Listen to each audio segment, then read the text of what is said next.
Have a seat. Every time you make an assumption about another human being without questioning them on the subject beforehand, you are stripping them of the birthright of individuality.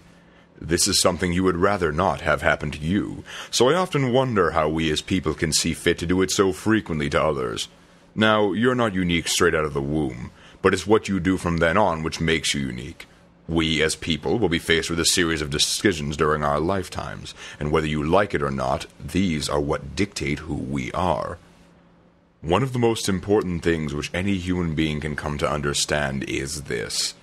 There is no greater crime than to allow the actions of the individual to represent the views of many, such as believing that Arabic terrorists represent the feelings of all people of Middle Eastern descent. I cannot stress this enough. Words cannot describe how much better of a world we would live in if everyone practiced this very simple policy.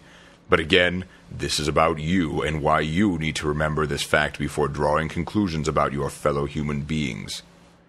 To think of the actions of one man or woman and assign it to those of the same race or gender robs these people of the decisions and conclusions they've drawn over the course of their lifetimes.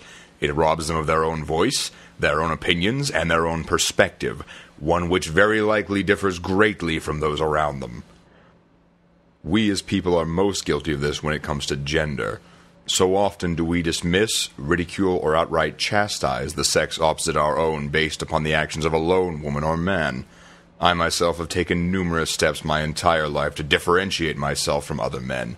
I would not want to be judged under the same card as a man who constantly cheats on his wife simply because he and I have similar chromosomes and reproductive organs.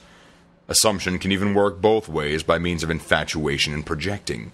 Sometimes we'll meet a man or woman whom we wish would have certain characteristics, and then we assume they do, projecting what we desire in a potential mate instead of who they actually are.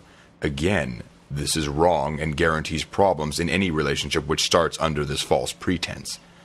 There is no greater form of ignorance than to believe that you have either the ability or the right to summarize another human being on first glance. Remember that for the sessions following. We're done here.